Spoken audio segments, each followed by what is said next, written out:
आज आपण 11th base जी trigonometry आहे त्यातला जो कंपाऊंड अँगल फॅक्टरायझेशनचा पार्ट आहे त्याच्यावरती एक ऑब्जेक्टिव्ह क्वेश्चन डिस्कस करणार आहोत. पर्टिक्युलरली जे बेसचा क्वेश्चन आहे प्रिव्हियस इयर क्वेश्चनमध्ये आहे, इम्पॉर्टंट क्वेश्चन आहे, तर तो आपण डिस्कस करू. क्वेश्चन बघू आपण पहिल्यांदा. Find the value of cos square x plus pi by 3 plus cos square x minus pi by 3. हे त्याचे ऑप्शन आहेत 3/4, 3/2, 3/8 किंवा 2/3. त्यात आपण बघू नेमकं याचं ऑप्शन काय आहे. तिथे सॉल्व करायला चालू करतो. पहिली स्टेप बघा, हे तर गिवन आहे. आता इथून आपण फॉर्म्युला यूज करू. तर सगळ्यात पहिला आपल्याला फॉर्म्युला कुठला यूज करायचा आहे, तर cos square theta is equal to 1 plus cos 2 theta upon 2. हे मल्टिपल अँगल मधलं फॉर्म्युला आहे. याला थोडं मॉडिफाय केलं आपण फॉर्म्युल्याला. ॲक्च्युली 1 प्लस cos 2 थीटाचा फॉर्म्युला आहे 2 cos स्क्वेअर थीटा. त्याला आपण cos स्क्वेअर थीटाची व्हॅल्यू काढल्या. cos square theta is equal to 1 plus cos 2 theta upon 2. तर ते पहिल्यांदा घेतो. इथं cos स्क्वेअर थीटा हे theta is equal to 1 plus cos 2 theta upon 2 हे फर्स्ट. सिमिलरली आता इथं पण हे theta 1 plus cos 2 theta 1 plus cos 2 theta upon 2 1 plus cos square theta 1 plus cos 2 theta याचं ट्वाईस अपॉन 2. इथं पण तसंच 1 plus cos 2 theta upon 2 1 plus हे थीटा आहे याचं twice 1 plus cos 2 theta upon 2 1 plus cos 2 theta ह्याला 2 ने multiply करायचं 2x प्लस 2 पाय 3. इथं पण तसंच 2x मायनस 2 पाय 3. इथं सेपरेट डिवाइड करतो 1/2 plus cos 2x upon 2 plus 1/2 cos 2x plus 2 पाय 3 अपॉन 2 प्लस 1/2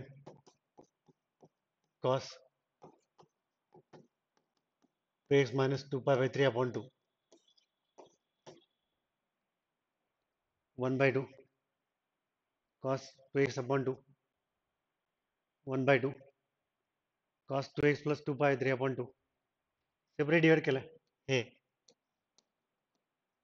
सेपरेट डिवायडेशन ह्याचे ॲडिशन करू आपण 1/2 प्लस 1/2 प्लस 1/2 तर ते 3/2 होते. आणि इथं पण अपॉन 2 आहे तर ते कॉमन काढतो. अपॉन 2 म्हणजेच इंटू 1/2 ते कॉमन काढतो. cos 2x plus cos 2x plus 2 पाय 3 प्लस cos 2x मायनस 2 पाय 3. आता इथं आपल्याला हे फर्स्ट cos 2x आहे त्याला काही चेंज नाही करायचं, याला असंच ठेवतो. फक्त याला फॉर्म्युला वापरतो cos c plus cos d. Second आणि थर्ड आहे ना तर त्याला फॉर्म्युला यूज करतो म्हणजे हे 3/2. ही स्टेप डायरेक्ट केली तरी चालते पण मी ते करून दाखवतो. आता तू पहिल्यांदा cos 2x घ्यायचा. हे 3/2 आहे 1/2 आहे याला काही चेंज करत नाही. cos 2x cos 2x आहे प्लस इथं formula cos c plus cos d तो फॉर्म्युला आहे. वाटल्यास फॉर्म्युला सांगतो.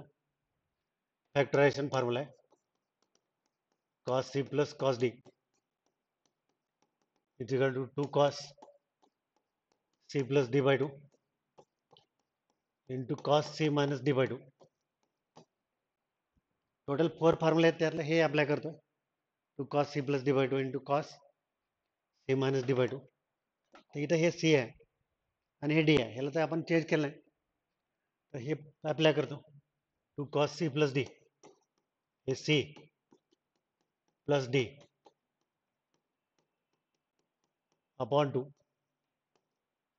cos c plus d by 2 into cos c minus d upon 2. हे बघा, हे सी आहे, हे डी आहे, अपॉन 2 हे सी मायनस डी असल्यामुळे हे +2x minus 2x minus minus +2/3 upon 2. त्याला सिम्प्लिफाय करू. 3/2 plus 1/2 cos 2x plus 2 cos 2 cos c plus d by 2 cos c minus d by 2 हे कॅन्सल. 2/3 प्लस 2/3 हे 4x अपॉन 2 म्हणजे 2 cos 2x आलं. 2x plus 2x 4x upon 2 2x. तर हे 2x cancel. हे 4π/3 upon 2 हे 2π/3 येते.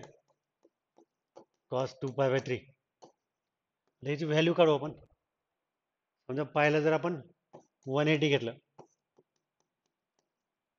पाहिलं आपण 180 घेतलं तर 2 इंटू 180 अपॉन 3 हे cos 120 आहे. तर 120ला आपण 180 मायनस 60 करू शकतो. आता cos 180 मायनस 60 म्हणजे cos 60 आहे, फक्त सेकंड क्वार्टर मधलं 60 आहे, त्याच्यामुळे हे मायनस होते cos 60. कारण 180ला आयलँड अँगल आहे, आयलँड अँगल 180ला रेशो बदलत नाही, कॉसला कॉस थिटा 60 आणि सेकंड क्वाड्रंट आहे हा 180 मायनस थिटा, त्यामुळे निगेटिव्ह. तर हे -1/2 होते cos 2π/3 ची व्हॅल्यू. इथे आपण आयलँड अँगल वापरले -1/2 तर 3/2 plus 1/2 cos 2x 2 cos 2x into -1/2 2 2 cancel 3/2 plus 1/2. आता हे पण कॅन्सल होतात, हे cos 2x आणि मायनस cos 2x, कारण हे मायनस आहे. हे plus cos 2x minus cos 2x cancel म्हणजे इथं 0 झालं. तर 1/2 इंटू 0 म्हणजे परत 0, म्हणजे याचा आन्सर आलं 3/2. तर आपल्या ऑप्शनमध्ये आहे हे जे प्रॉब्लेम सॉल्व्ह केलं 3/2 सेकंड ऑप्शन आहे. फक्त एक कसं कसं केलं तर बघा.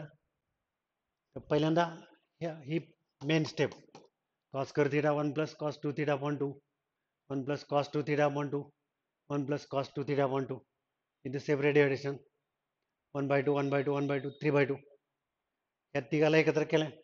त्यातलं ह्याला काही चेंज केलं नाही, पण इथं फॅक्टरायझेशन फॉर्म्युला वापरलाय cos c plus cos d 2 cos c plus d by 2 into cos हे तर ॲज इट इज आहे 2 cos c plus d by 2 into cos c minus d by 2. याचं सिम्प्लिफिकेशन झालं. हे cos 2x 2 cos इथं पण 2x येत आहे 4x/2. याला सिम्प्लिफाय केलं तर 2π/3. आता cos 2π/3 ची व्हॅल्यू ॲलँड अँगलने काढलाय 120 आहे, 180 मायनस 60 करून तर ती -1/2 येते. 2 2 कॅन्सल केलं प्लस cos 2x आणि मायनस cos 2x पण कॅन्सल, 0 आलं आन्सर 3/2 येते. तर अशाच प्रकारचे प्रॉब्लेम आपण वेगवेगळ्या टॉपिकचे पर्टिक्युलरली जे लेवलचे डिस्कस करणार आहोत आपल्या जोशी मॅथ्स क्लासेस यूट्यूब चॅनलच्या माध्यमातून. तुमचे जे काही क्वेरीज वगैरे असतील त्या पण तुम्ही आमच्या व्हॉट्सअप नंबरला पाठवू शकता. आमचे ऑनलाईन प्लॅटफॉर्म वगैरे तुम्ही जॉईन करू शकता. आणि मॅथ्स जे आहे पर्टिक्युलरली जेई सारखे जे एक्झाम आहे तर ते आपण सोप्या पद्धतीने शिकवायचा प्रयत्न करतो. ज्यांना मॅथ आवड जाते त्यांना बेसिक कन्सेप्टपासून सगळ्या गोष्टी या चॅनलच्या माध्यमातून आपण करत असतो. तर तुम्ही जरूर त्याचा फायदा घ्या. धन्यवाद.